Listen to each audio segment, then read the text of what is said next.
के युद्ध से कुछ पहले ही मुसलमान फकीर और हिंदू सन्यासी हथियार लेकर अंग्रेजों के खिलाफ गुरिल्ला युद्ध का मोर्चा खोल चुके थे। फकीर एवं सन्यासी विद्रोह के नेता थे मजनू शाह। मजनू शाह कानपुर के रहने वाले एक सूफी थे और उनको बीरभूम के एक सूफी हमीदुद्दीन ने कहा था कि तुम सन्यासियों के साथ गठजोड़ करके अंग्रेजों से लड़ो और उनका खजाना और चावल लूटकर गरीबों में बांट दो।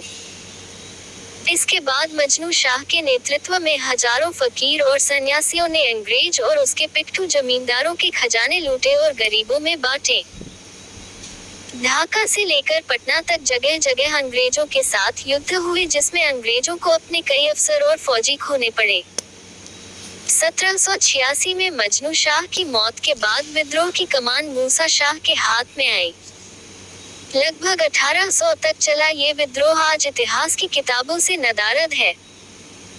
ये विद्रोह न केवल मुसलमानों का आजादी की जंग में गवाह है, बल्कि हिंदू मुस्लिम एकता का प्रतीक भी है। अंग्रेजों ने बर्बरता से इस विद्रोह को खत्म किया, लेकिन हिंदुस्तानियों की आजादी की ललक को खत्म न कर सके। अभी इस विद्रोह को खत्म हुए कुछ बरस भी न गुजरे थे कि सैयद अहमद बरेलवी, हाजी शरीयतुल्लाह और टीटू मीर ने बगावत का बिगुल बजा दिया। सैयद अहमद ने उत्तर प्रदेश से बिहार होते हुए कलकत्ता और बम्बई होते हुए अफगानिस्तान का दौरा करके हजारों अनुयायी बनाए। उनको अंग्रेज हुकूमत के नुकसान बताए, मराठों से गठजोड़ की कोशिशें की और अंग्रेजों से युद्ध किए। 1831 में उनकी मौत के बाद पटना के इनायत अली और विलायत अली ने इस विद्रोह की कमान संभाल ली।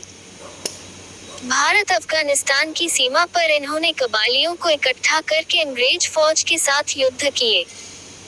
हजारों अंग्रेजों का नुकसान इन युद्धों में हुआ।